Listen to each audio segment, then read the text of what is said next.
स्वागत है आपका। आप देख रहे हैं इंडिया टीवी। मैं हूं आपके साथ प्रिया सिंह सोमवंशी और आज सबसे पहले बात करेंगे बिहार की। बिहार में चुनाव का काउंटडाउन शुरू हो चुका है। बिहार एक ऐसा सूबा है जहां जाति की पॉलिटिक्स सबसे ज्यादा हावी है। जाति के नाम पर ही कैंडिडेट चुना जाता है और जाति के नाम पर ही वोट भी पड़ता है। और ऐसे में हिंदू बंटकर चुनाव में जाति के हिसाब से अपना जनप्रतिनिधि भी चुनता है। पटना में हिंदुओं को एकजुट करने के लिए आज मंच सज चुका है। बाबा बागेश्वर समेत देश भर के संत महात्मा, महामंडलेश्वर और जगत गुरुओं का जमावड़ा है। धीरेन्द्र कृष्ण शास्त्री ने हिंदुओं से जाति के नाम पर न बंटने की अपील की। बिहार से सनातनियों को आज एक बड़ा मैसेज दिया गया। सनातन महाकुंभ का बिहार चुनाव में कितना असर होगा? हिंदू अगर एक हुआ तो किसे होगा फायदा और किसे होगा नुकसान? सनातन के मेले से किसकी धड़कनें बढ़ने लगी हैं? इस रिपोर्ट में समझिए सब कुछ।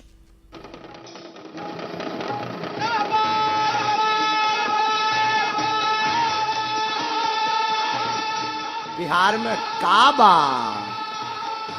बागेश्वर बाबा कि यदि भारत हिंदू राष्ट्र होगा तो पहला राज्य बिहार होगा। बिहार में सनातनी मेला चुनाव से पहले सबसे बड़ा खेला।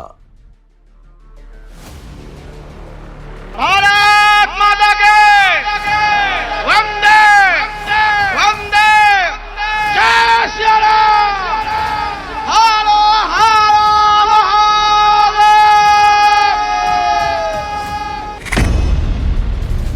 सनातनी महाकुंभ क्या मैसेज देने आए बाबा बागेश्वर?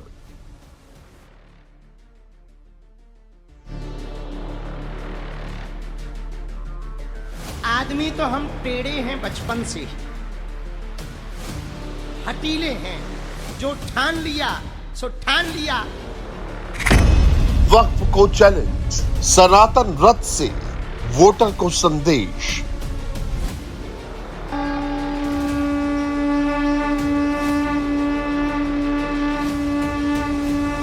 बिहार में चुनावी बिगुल बजने वाला है।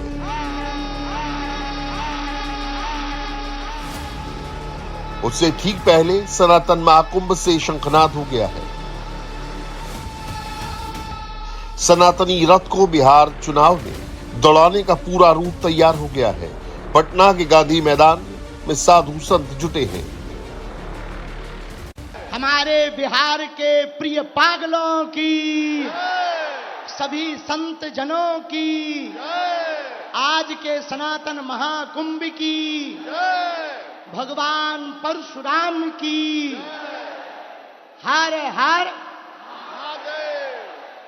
आप सब और हम सब बहुत सौभाग्यशाली हैं। आज पटना की इस भूमि, बिहार की भूमि, बिहार में वैसे ही बहार है। बिहार की जो भूमि ज्ञान की भूमि, बिहार की यह वो भूमि जिसने नीति दी, बिहार की यह भूमि जहां किशोरी जी प्रकट भई, बिहार की ये भूमि जहां हमारा भरोसा है कि यदि भारत हिंदू राष्ट्र होगा तो पहला राज्य बिहार होगा। हिंदू के पोस्टर बॉय बन चुके बाबा बागेश्वर भी मौजूद हैं। सनातन के रथ पर सवार बाबा बागेश्वर ने पूरे बिहार को मैसेज दिया, लेकिन सबसे बड़ा खुलासा आने से पहले किया। गांधी मैदान का ये आयोजन उनके लिए क्या मायने रखता है? हम एक बार पटना जरूर आए दोबारा, और हम आ गए। चूंकि पिछली बार सुरक्षा कारणों से इस गांधी मैदान में कथा की अनुमति नहीं मिल पाई, हनुमान जी की कृपा से आगामी समय में हम जल्दी ही यहीं पर कथा करेंगे। आज राम सेतु की भूमिका जो हमारे प्रिय श्री अश्विनी चौबे जी ने निभाई है, सभी संतों को बुलाकर सनातन का महाकुंभ किया है। सनातन का मतलब है सबका, सनातन का मतलब है व्यापार नहीं परिवार, सनातन का मतलब है विवाह अनुबंध नहीं संबंध, सनातन का मतलब है शाश्वत, सनातन का मतलब है यही सत्य है, सनातन का मतलब है विश्व में शांति की आचार्य संहिता, सनातन का मतलब है हिंसा नहीं अहिंसा, सनातन का मतलब है पूरे विश्व का विश्व गुरु। और हम सब सौभाग्यशाली हैं कि पहला सौभाग्य तो भारत मनुष्य तन मिला, दूसरा सौभाग्य भारत जैसा वतन मिला, और तीसरा सौभाग्य सनातन धर्म मिला। हर हर। बाबा बागेश्वर के भक्त बिहार के कोने कोने में हैं। पंडित धीरेन्द्र कृष्ण शास्त्री का बिहार में एक एक प्रोग्राम हिट हुआ है। बिजी शेड्यूल से भी बाबा ने 2 घंटे का वक्त निकाला, बिहार की जनता को अपना मैसेज दिया। बिहार के पागलों,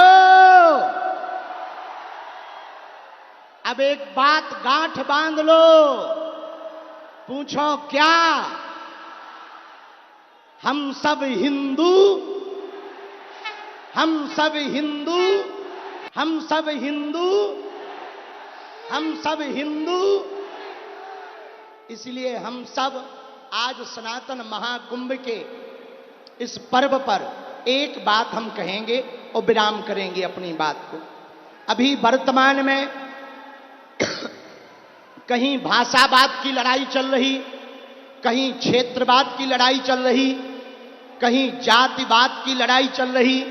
हमारी एक ही प्रार्थना है, हिंदुओं को घटने मत देना, हिंदुओं को कटने मत देना। हिंदुओं, जातवाद से ऊपर उठकर राष्ट्रवाद के लिए जीना। यदि राष्ट्रवाद के लिए नहीं जियोगे तो इस देश को बहुत सी ताकतें गजवाए हिंद बनाना चाहती हैं। और बिहार के पागलों, हमारा एक ही सपना है, भगवाए हिंद होना चाहिए। भगवान परशुराम जन्मोत्सव समापन के मौके पर सनातन महाकुंभ किया गया है। कार्यक्रम का उद्घाटन राज्यपाल आरिफ मोहम्मद खान ने किया। पूर्व केंद्रीय मंत्री अश्वनी चौबे मुख्य आयोजक हैं। डिप्टी सीएम विजय सिन्हा समेत बीजेपी के तमाम बड़े लीडर मंच पर जुटे।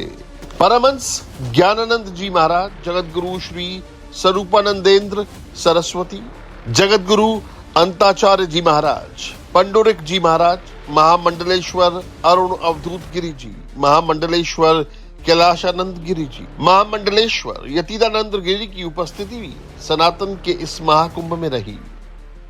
अगर हुआ मेरे धर्म पर घात तो मैं प्रतिघात करूंगा, क्योंकि मैं हिंदू हूं, सिर्फ हिंदुत्व की बात करूंगा।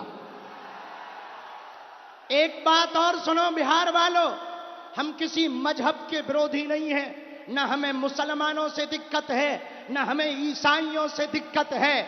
हमें तो हिंदुओं में रहने वाले उन हिंदुओं से दिक्कत है जो जातियों के नाम पर हिंदुओं को लड़ाते हैं। अरे जब हम सब हिंदू एक हैं, एक बात बताओ, एक पिता के 4 बेटे हैं, तो क्या किसी पिता को एक बेटा प्रिय, एक बेटा अप्रिय होगा? बोलो बोलो बोलो। चारों समान होंगे कि नहीं? चारों प्रिय होंगे कि नहीं? तो हम सब हिंदू हैं, हम सब समान हैं, हम सब आपस में लड़े ना भैया। हम राजनीति के चक्कर में नहीं आए, हम पटना में रामनीति के चक्कर में आए हैं। हम किसी भी पार्टी के नहीं हैं, जिस जिस पार्टी में हिंदू हैं हम उस पार्टी के हैं। हम राम के हैं, हम सनातन के हैं, हम सत्य के हैं, हम संतों के हैं। संतों की हम पर कृपा बनी रहे, लेकिन जब तक रुकेंगे नहीं, जब तक झुकेंगे नहीं, चाहे जितना विरोध कर लो हमारा, कितनी भी गालियां बक लो, कितने भी नारेबाजी कर लो, हम हिंदुओं को जोड़ करके रहेंगे। और आज एक और घोषणा कर रहे, चुनाव के पहले नहीं, चुनाव के बाद, ताकि लोगों को यह ना लगे कि हम राजनीति में आ रहे। चुनाव के बाद बिहार में भी पदयात्रा करेंगे। सनातन महाकुंभ से बीजेपी बिहार चुनाव की पूरी पिच तैयार कर रही है। बिहार बीजेपी के सभी बड़े नेता मंच पर मौजूद हैं। दोनों डिप्टी सीएम, पटना के सांसद, नीतीश सरकार के कई मंत्री कार्यक्रम में शामिल हैं। एक सौतेली मां के निर्देश पर उनके पिता ने प्रभु श्री राम को वनवास देने का काम किया।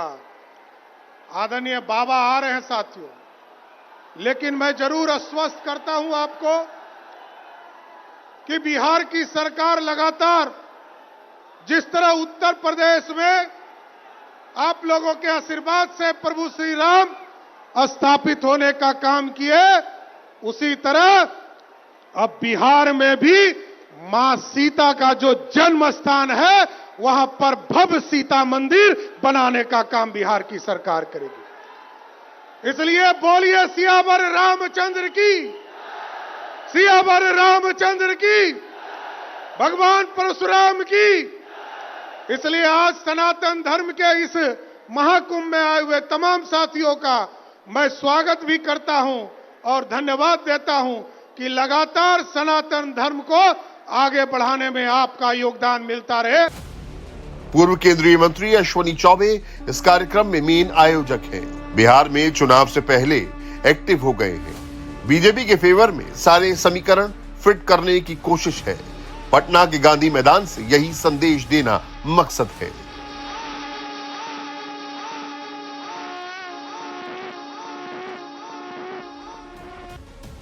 बिहार में वक्फ कानून के नाम पर विपक्ष ने 29 जून को सबसे बड़ा जमावड़ा किया। आज की रैली उसी जमघट का काउंटर माना जा रहा है। देश भर से मुस्लिम संगठन 29 जून को पटना के गांधी मैदान में पहुंचे थे। आज सनातनी मेला गांधी मैदान में लगा है। वक्फ कानून के विरोध में बुलाई गई रैली में बिहार के सभी विपक्षी दल एकजुट हुए। मुस्लिम एकजुटता का मैसेज देने की कोशिश हुई। ऐसे में आज बीजेपी के दिग्गज नेता गांधी मैदान में पहुंचे हैं। हिंदू एकता के जरिए चुनाव से ठीक पहले शक्ति का प्रदर्शन मकसद है। बिहार में ही जन्मे रामधारी सिंह दिनकर ने कहा,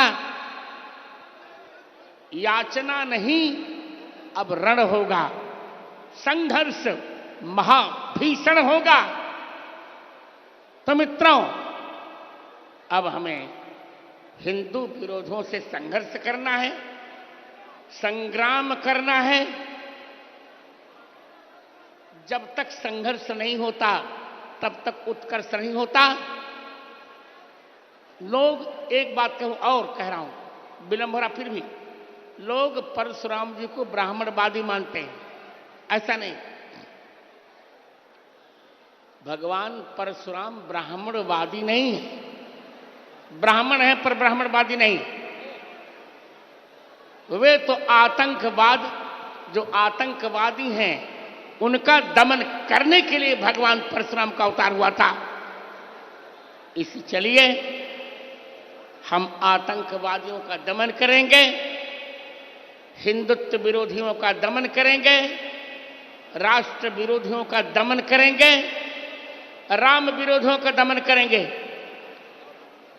कान खोल कर सुन लो, जो लोग सरिया कानून हटाना चाहते हैं, यहां संभव नहीं है। वक्फ बोर्ड अब नहीं हटेगा, ट्रिपल तलाक अब नहीं हटेगा। बाबा बागेश्वर की एक झलक पाने के लिए भारी भीड़ उमड़ी है। हनुमान चालीसा और परशुराम चालीसा पाठ से पूरे कार्यक्रम की भद्राचार्य समेत देश भर से आए करीब 500 साधु संत सनातन के इस हवन में आहुति दे रहे हैं। दोनों हाथ उठा के कहो, हम सब हिंदू, हम सब हिंदू। अब जातिवाद नहीं, राष्ट्रवाद पर जिएंगे। किस पर जिएंगे?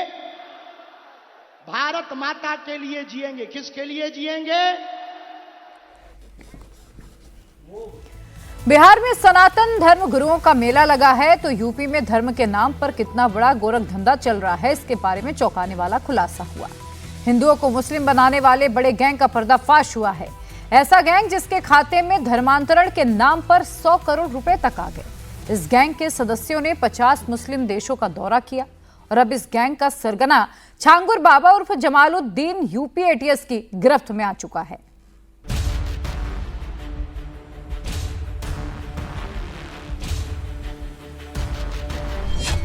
खुद को हाजी पीर जलालुद्दीन बताने वाला जमालुद्दीन, विदेशों से 100 करोड़ की फंडिंग हासिल करने वाला छांगुर बाबा, गैंग के सदस्यों को 50 से ज्यादा इस्लामिक देशों में यात्रा कराने वाला बाबा,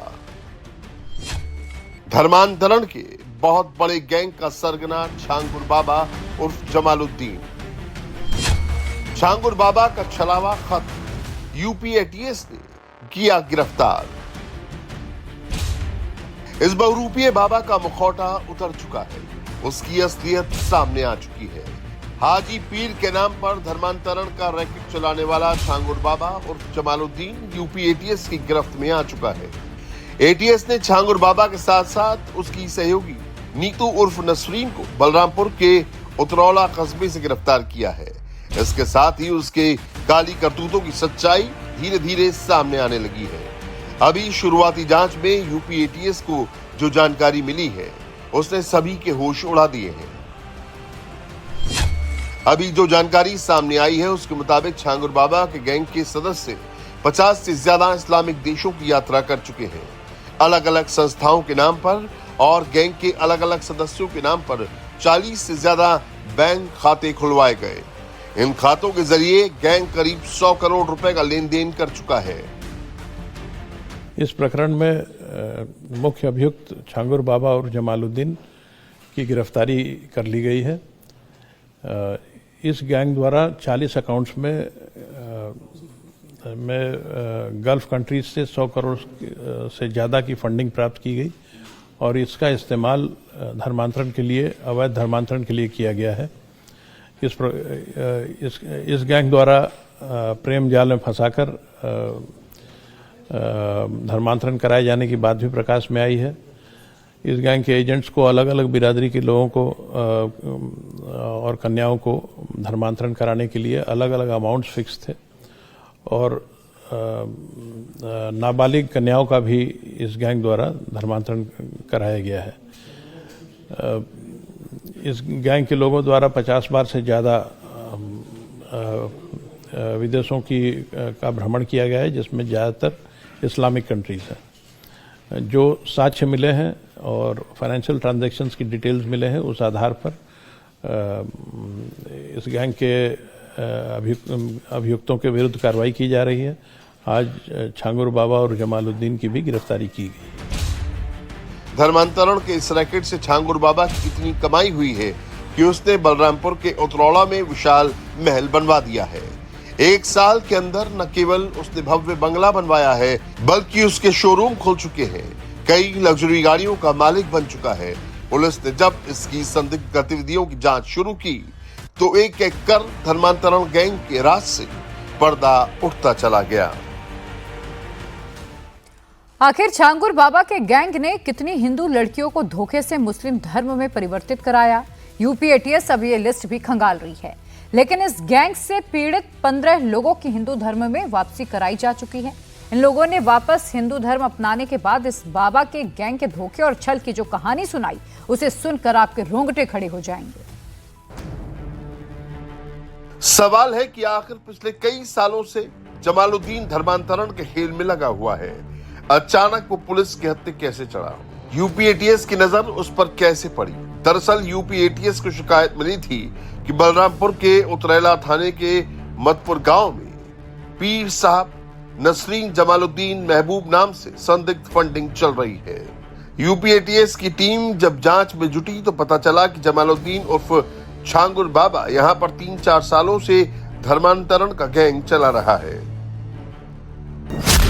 वो यहाँ पर मुंबई के नवीन रोहरा, नवीन की पत्नी नीतू और बेटी समाले नवीन रोहरा के साथ रह रहा है। तीनों मूल से सिंधी हैं, लेकिन छांगुर बाबा ने उनका ब्रेन वॉश कर इस्लाम धर्म कबूल करवा दिया। फिर तीनों के नाम जमालुद्दीन, नसरीन और सबिया रख लिया। तीनों के साथ छांगुर बाबा ग्राम मदपुर में चांद औलिया दरगाह के बगल में रह रहा था और खुद को पीर बाबा और सूफी बासफा हजरत बाबा जलालुद्दीन बताकर धर्मांतरण के खेल को अंजाम दे रहा था। यूपी एटीएस की जांच जब आगे बढ़ी तो पता चला कि छांगुर बाबा के छलावे में फंसने वाले तीनों अकेले हिंदू नहीं हैं। वो अब तक करीब 2 दर्जन हिंदुओं का धर्म परिवर्तन करा चुका है। इस खुलासे के बाद हिंदूवादी संगठन एक्टिव हुए। विश्व हिंदू रक्षा परिषद ने लखनऊ में 15 लोगों को दोबारा हिंदू धर्म में वापसी कराई। इसके लिए लखनऊ के शिव भोला मंदिर में घर वापसी का आयोजन किया गया। जिन 15 लोगों का शुद्धिकरण करने के बाद हिंदू धर्म में वापसी कराई गई, उनका आरोप है कि छांगुर बाबा ने पैसे का लालच देकर इनका धर्म परिवर्तन कराया। इन लोगों ने जो आप बीती बताई उसे सुनकर आपको यकीन नहीं होगा। धर्म परिवर्तन के बाद दोबारा हिंदू बनने वालों में औरैया की मानवी शर्मा भी हैं। मानवी के पिता को शराब की लत थी। उसकी मां को बताया गया कि छांगुर पीर बाबा शराब की लत छुड़वा देंगे। इसके झांसे में आकर 2019 में वो लोग छांगुर बाबा से मिलने पहुंचे। इसके बाद जो हुआ और हैरान करने वाला था। छांगुर बाबा मानवी को बहला फुसला कर फतेहपुर ले गया, जहां उसने मानवी की शादी रुद्र शर्मा से करा दी। लेकिन ये रुद्र नाम तो केवल धोखा देने के लिए रखा गया था। मानवी की जिससे शादी कराई गई उसका असल नाम मेराज था। 2024 में मेराज से निकाह करने के बाद मानवी का नाम जैनब रख दिया गया।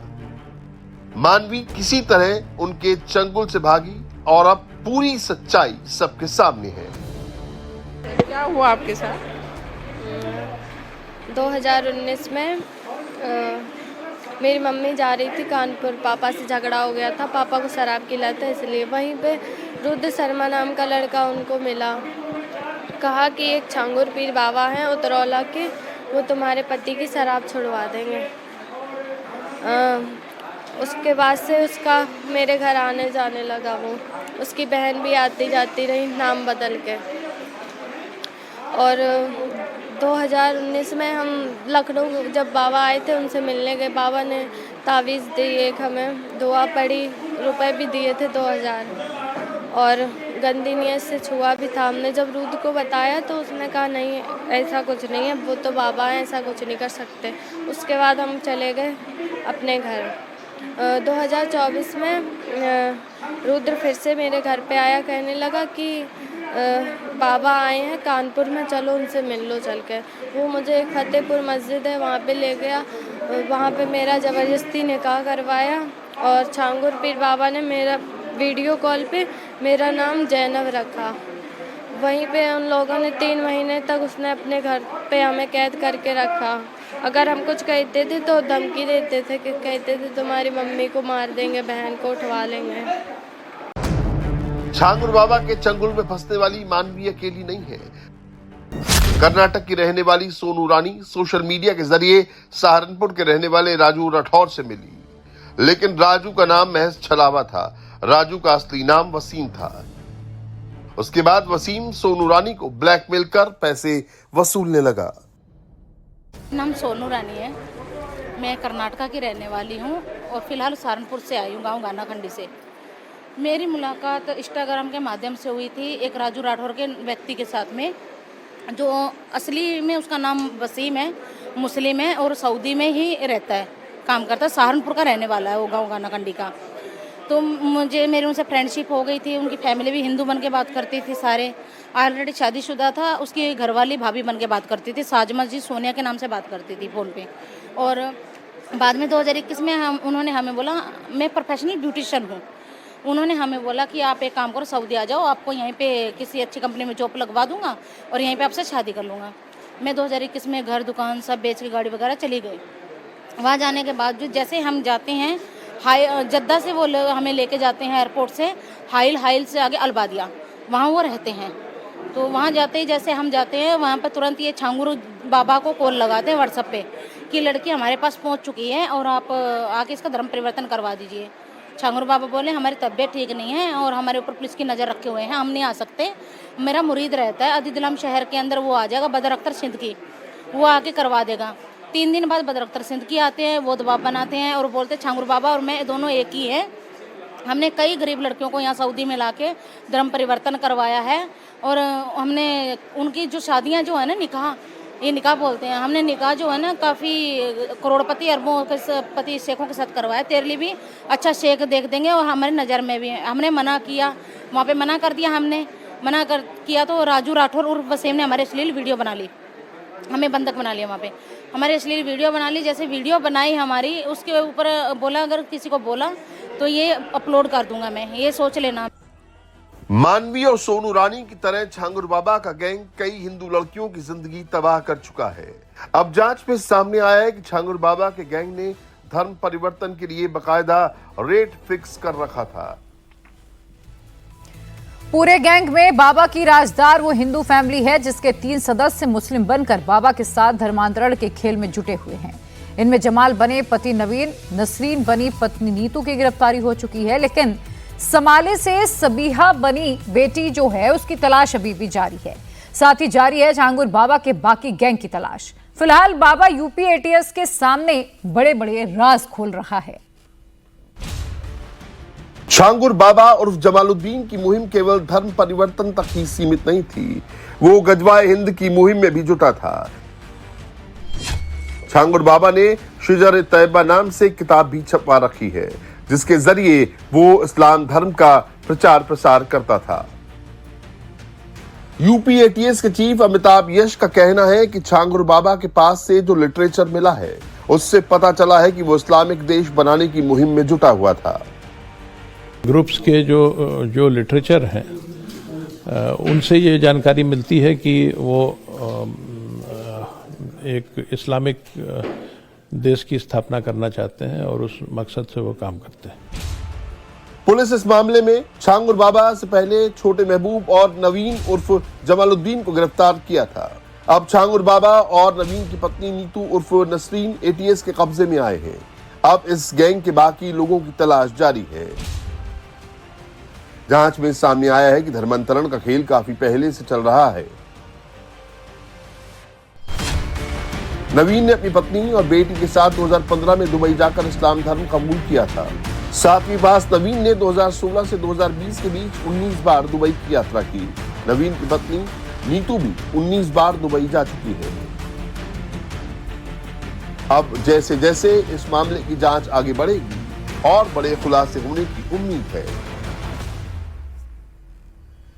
यूपी में धर्मांतरण गैंग का पर्दाफाश हुआ है तो दूसरी तरफ मुहर्रम के जुलूस में यूपी टू बिहार बवाल की तस्वीरें सामने आने लगी।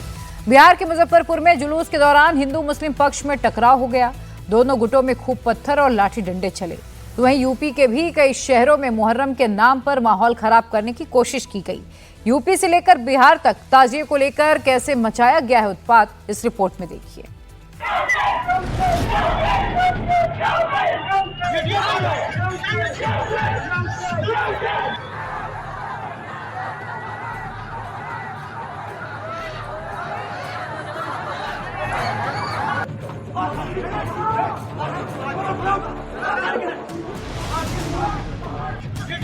ताजिए पर तकरार, मुजफ्फरपुर में बवाल।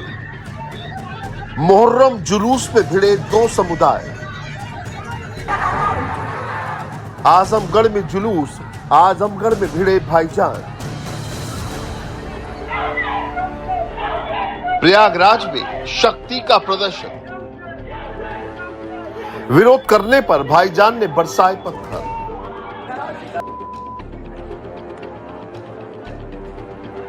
पीलीभीत में बिरयानी पार्टी पर दबंगई। खाकी से मारपीट पर शर्म नहीं आई। यूं तो मुहर्रम का जुलूस मातम से जुड़ा है, लेकिन कई शहरों में ये अपनी ताकत दिखाने का जरिया बन गया है। मुहर्रम के जुलूस के दौरान बिहार के मुजफ्फरपुर में भारी बवाल हुआ है। मुजफ्फरपुर के बरियारपुर थाना क्षेत्र के गौरिहार में मुहर्रम जुलूस के दौरान 2 समुदाय आपस में भिड़ गए। जमकर पत्थरबाजी हुई। बीच बाजार में पत्थरबाजी होते ही बाजार में अफरा तफरी फैल गई।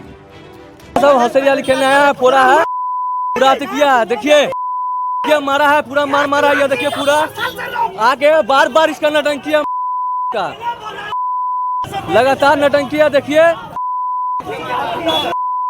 नटंकिया, देखिए आके मारा है सबको, घर में घुस के पूरा मियाँ सब मारा है, कपाट फाड़ दिया। देखिए क्या था उस जो घर में मार के घुस के मारा है पहचानने के लिए, तो प्रशासन के द्वारा भी उन लोग को गाली दे के निकाल दिया जाता है। अब जो गया था प्रशासन में बैठ के उसको भी निकाल दिया जाता है। यही लड़का लोग गया था, क्या बोला था प्रशासन वाले जाके गाली देके भगाया गया है। हाँ। बोला था बैठने के लिए, वो बोला था उतरने के लिए। कौन बोला था? चांदनी मैन से हमको उतार दिया थाना पर से। यहाँ तो बैठाने का लोग को नाम बता रहे थे तो वो हमको बोलता है कि 10 गो लड़का थाना पर आओ, इधर से 10 गाड़ी मैनेज करेगी। अब वो काहे ले गया था? पूरा फाड़ फूड़ दिया, लेडीज पे लाठी चलाया, फाड़ फूड़ दिया। चांदनी मैडम मुसलमान से बताया जा रहा है कि मुहर्रम की चौकी का जुलूस बरियारपुर जा रहा था। इसी दौरान गौरिहार खालिक नगर पंचायत के मुखिया के बेटे से विवाद हो गया। मुखिया संजय शाह के मुताबिक जुलूस के दौरान बेटे को चोट लग गई, जिसको लेकर विवाद और ज्यादा बढ़ गया। जुलूस जब वापस गांव लौट रहा था, उसी दौरान घर पर हमला बोल दिया।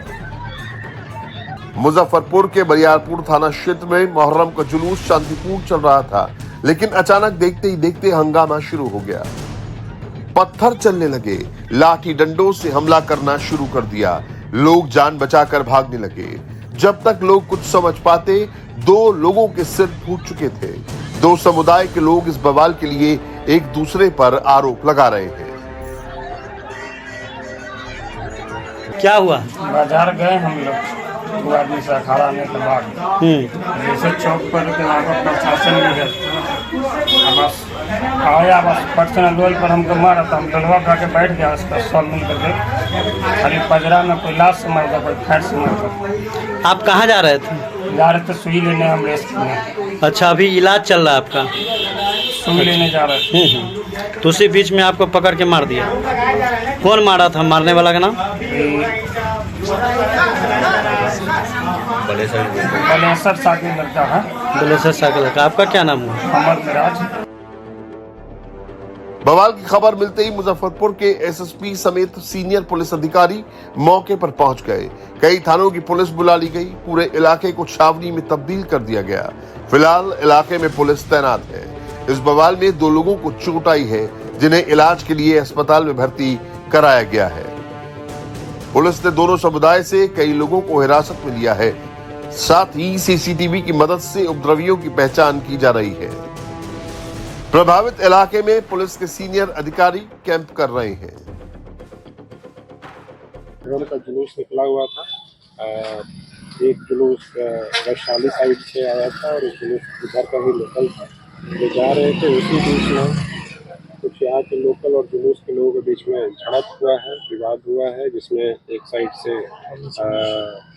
ईटा पत्थर फेंका गया है और दूसरी साइड से झड़प हुई है, जिसमें 2 लोग, एक मुखिया का भाई वो घायल हुआ है, उसका इलाज चल रहा है, वो ठीक। यूपी में भी ताजिया और जुलूस के लिए गाइडलाइंस बहुत पहले ही जारी कर दी गई थी, लेकिन यहां भी कई शहरों में बवाल है। आजमगढ़, प्रयागराज और पीलीभीत से हंगामे की तस्वीरें सामने आई हैं। आजमगढ़ के जहानागंज थाना क्षेत्र के बुजई गांव में ताजिया जुलूस के दौरान 2 मुस्लिम पक्ष आमने सामने आ गए। आजमगढ़ में मुहर्रम के जुलूस को लेकर ऐसा बवाल मचा कि भाईजान लाठी डंडा लेकर आ गए।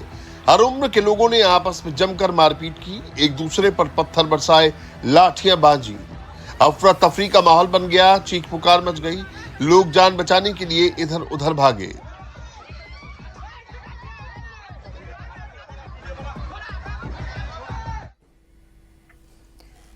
देश के ज्यादातर हिस्सों में बारिश आफत बनकर बरस रही है। लगातार हो रही मूसलाधार बारिश के चलते मैदान से लेकर पहाड़ तक हाहाकार मचा हुआ है। नदी नाले सब उफान पर है, सड़कों पर नदियां बह रही हैं। मकान, दुकान, मंदिर सब कुछ पानी में समा गए।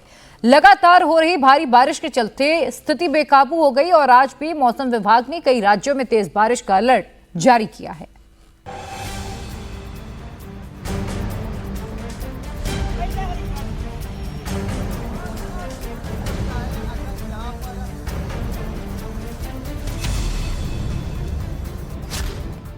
शहर शहर बादलों का जल तांडव, दरक रहे पहाड़, आफत मूसलाधार।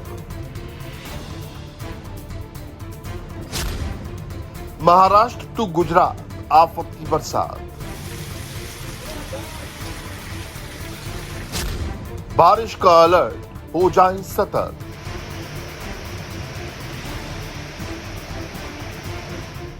ये देश में जल प्रलय की 8 अलग अलग तस्वीरें हैं। जहां लोग बाढ़, बारिश और लैंडस्लाइड से परेशान हैं। चाहे हिमाचल प्रदेश हो, उत्तराखंड हो या जम्मू कश्मीर, हर तरफ मूसलाधार बारिश हो रही है। लगातार बरस रही आसमानी आफत से सड़कों पर सैलाब बह रहा है। घर, मकान, दुकान सब जलमग्न है। नदी और नाले भी उफान पर हैं। सबसे पहले महाराष्ट्र के नासिक की तस्वीरें देखिए, जहां भारी बारिश के बाद गोदावरी नदी का जलस्तर काफी बढ़ गया है। तेज बरसात की वजह से नदी का पानी पूरे रामकुंड परिसर में भर गया है। घाट के किनारों में बने दुकान, मकान पानी में समा गए। परिसर में बने कई मंदिरों की मूर्तियां भी डूबी नजर आ रही हैं। आसमान से बरस रही आफत ने नासिकरों की चिंता बढ़ा दी है। कल से ही लगातार कई नासिक के इलाकों में मूसलाधार बरसात हो रही है और इस बरसात का असर क्या है नासिक के पंचवटी में, ये इन तस्वीरों से समझने का प्रयास करिए। सामने गोदावरी नदी का रौद्र रूप देखिए, जो तेज प्रवाह के साथ इस पंचवटी से बह रही है। ये रामकुंड का टॉप एंगल दृश्य हम आपको दिखा रहे हैं, जहां पर तमाम मंदिर, छोटे मंदिर हो या बड़े मंदिर, वो पूरी तरह से जलमग्न हो चुके हैं। तेज प्रवाह के साथ पानी लगातार यहां से बह रहा है। गोदावरी नदी का जलस्तर बढ़ने के पीछे एक वजह यह भी है कि जो नासिक के घाट के इलाके हैं वहां पर भी काफी ज्यादा बरसात हुई, जिस वजह से डैम से पानी छोड़ना पड़ा है। गंगापुर डैम से करीब 4000 क्यूसेक से ज्यादा पानी छोड़ा गया, जिसकी वजह से गोदावरी नदी का जलस्तर बहुत ज्यादा बढ़ गया है। दोनों तरफ देखिए, नदी के तटों पर बसे दुकानें हो, घर हो या फिर मंदिर, सभी पानी में डूब चुके हैं। अब भी यहाँ पर रह रहकर बरसात जारी है। पानी का बहाव इतना तेज है कि वो अपने साथ सब कुछ बहा ले जाने पर आमादा है। मौसम विभाग ने आज भी नासिक में बारिश का अलर्ट जारी किया है। प्रशासन ने लोगों से गोदावरी नदी के किनारे से दूर रहने की अपील की है। पानी के तेज बहाव को देखते हुए रामकुंड में किनारों पर पुलिसकर्मी तैनात किए गए हैं। इसके साथ ही पूरे इलाके में लगातार पेट्रोलिंग की जा रही है। साथ ही में तट के दोनों तरफ जो किनारे पर मंदिर हो या फिर छोटी बड़ी दुकानें, सभी पानी में डूब चुके हैं।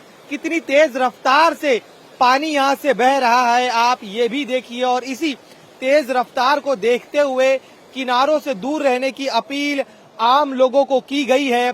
चूंकि इस रामकुंड परिसर में बड़ी संख्या में लोग आते हैं यहाँ पर अर्पण करने के लिए, तमाम जो दान वो करना चाहते हैं, साथ ही में श्राद्ध करने के लिए यहाँ पर लोग आते हैं, अस्थियां विसर्जन करने के लिए लोग आते हैं। लेकिन जल प्रवाह जितनी तेजी से यहाँ से बह रहा है और पानी का स्तर जिस तरह से बढ़ा है, इसे देखते हुए पुलिस कर्मियों को यहाँ पर तैनात किया गया हो, जो लगातार लोगों को किनारों से दूर रखने का प्रयास कर रहे हैं। साथ में यहाँ पर देखिए एक और भगवान हनुमान जी की मूर्ति है जो करीब छाती तक डूब चुकी है। तो यहाँ पर यही स्थिति लगातार बनी हुई है। सामने आप मंदिरों को देखिए, दुकानें जो है वो भी, उनका ग्राउंड फ्लोर का जो हिस्सा है वो पानी में डूब चुका है। पानी के ऊपर जो आपको बहाव दिखाई दे रहा है, प्रवाह की तेजी दिखाई दे रही है, उससे कई गुना ज्यादा अंडर करंट इस पानी के नीचे महसूस किया जा रहा है। और यही वजह है कि यहाँ पर राउंड द क्लॉक पुलिस की पेट्रोलिंग हो रही है, ताकि किसी भी तरह की कोई भी अप्रिय घटना इस तट पर न हो। आज मौसम विभाग की ओर से येलो अलर्ट नासिक के लिए जारी किया गया है। इसका अर्थ ये है कि कुछ इलाकों में मूसलाधार बरसात हो सकती है। पर्यटकों से गुलजार रहने वाले नासिक के सोमेश्वर वाटरफॉल से भी डराने वाली तस्वीरें सामने आई हैं। गंगापुर बांध से 5186 क्यूसेक पानी छोड़े जाने की वजह से गोदावरी नदी का जलस्तर बढ़ गया है। ऐसे में वाटरफॉल पर पानी की तेज धारा बह रही है। वाटरफॉल के पास से गुजरने वाली सभी सड़कें पानी से लबालब है। ऐसे में सुरक्षा को देखते हुए इन रास्तों को ट्रैफिक के लिए बंद कर दिया गया है। इसके साथ ही टूरिस्ट के लिए वाटरफॉल को बंद कर दिया गया है। इस वक्त हम हैं सोमेश्वर मंदिर परिसर में और मेरे पीछे है ये है सोमेश्वर वाटरफॉल। आम दिनों में ये वाटरफॉल मॉनसून के दौरान आम लोगों के लिए किसी जन्नत से कम नहीं होता है, लेकिन जिस तरह से मूसलाधार बरसात हो रही है उसके बाद अब इस झरने का रौद्र रूप देखिए। तेज रफ्तार से पूरे हाई करंट के साथ पानी जो है इस झरने से बह रहा है। दरअसल कल से ही नासिक जिले में जिस तरह से लगातार बरसात हो रही है उसके चलते गंगापुर डैम 60% से ज्यादा भर गया है और इसीलिए प्रशासन ने करीब 5186 क्यूसेक पानी डैम से छोड़ा है और इस पानी को छोड़ने की वजह से ही गोदावरी नदी पूरी तरह से ओवरफ्लो हो गई है और उसी का असर ये आपको दिखाई दे रहा है कि किस तरह से चारों तरफ से तेज रफ्तार से पानी यहाँ से बह रहा है। अगर आप आम दिनों में आएंगे तो यहाँ नीचे जो पर्यटक है वो नीचे खड़े रहते थे, लेकिन अब स्थिति क्या है ये देखिए। ये पानी अपने साथ किसी को भी बहा ले जा सकता है, इतना ज्यादा गति, इतना ज्यादा करंट इस पानी के प्रवाह में है। सामने आप उस ब्रिज को देखिए। मॉनसून के दौरान बड़ी संख्या में पर्यटक यहाँ से आते हैं, लेकिन जितना रौद्र रूप इस समय इस झरने का दिख रहा है, इसे देखते हुए स्थानीय प्रशासन ने आम पर्यटकों के इस झरने पर आने पर पाबंदी लगा दी है। महाराष्ट्र के नासिक की तस्वीरें आपने देखी। अब बात देश के दूसरे राज्यों की। जब से मानसून शुरू हुआ है हिमाचल प्रदेश में प्राकृतिक आपदा थम नहीं रही। बादल फटने और लैंडस्लाइड की लगातार हो रही घटनाओं से यहां रहने वाले लोग बेहद परेशान हैं। मंडी के बाद अब चंबा जिले में 2 जगह बादल फटने से भारी नुकसान हुआ। हिमाचल प्रदेश में बादल फटने और भूस्खलन से हाहाकार मचा हुआ है। चाहे कुल्लू मनाली हो या फिर चंबा, हर तरफ आसमानी आफत ने लोगों की परेशानी बढ़ा दी है। चंबा जिले के चुराहा में बादल फटने से भारी नुकसान हुआ है। कंगोला नाला पर बना लोहे का पुल मलबे में पूरी तरह से बह गया। पुल के ध्वस्त होने से गांव का संपर्क दूसरे इलाके से टूट गया। वहीं टीकरीगढ़ के बांधा नाला में बादल फटने से फसलों को काफी नुकसान हुआ। ये मंडी की तस्वीरें हैं जहां सबसे ज्यादा तबाही मची है। बाढ़ बारिश के बाद स्कूल, कॉलेज, दुकान और मकान सब मलबे में तब्दील हो गए हैं। बादल फटने से पूरे इलाके में कितना नुकसान हुआ है ये तस्वीरें उसकी गवाही दे रही हैं। चारों तरफ सिर्फ मलबा ही मलबा नजर आ रहा है। एनडीआरएफ पूरे इलाके में युद्ध स्तर पर रेस्क्यू ऑपरेशन में जुटी है। लगातार हो रही बारिश की वजह से बचाव अभियान में काफी दिक्कतों का सामना करना पड़ रहा है। मंडी में आज भी तेज बारिश जारी है। बहुत ज़्यादा नुकसान हुआ। सिर्फ एक घर वाली जगह बची हुई है। यहाँ से नीचे सारा स्लाइड हो गया पूरा। मतलब हमारे कम से कम कोई 400 प्लांट सेब के चले गए। उसके बाद हमारे जो चाचा ससुर हैं, 3 चाचे हमारे और हैं, उनके भी सारा के सारा चला गया। मैम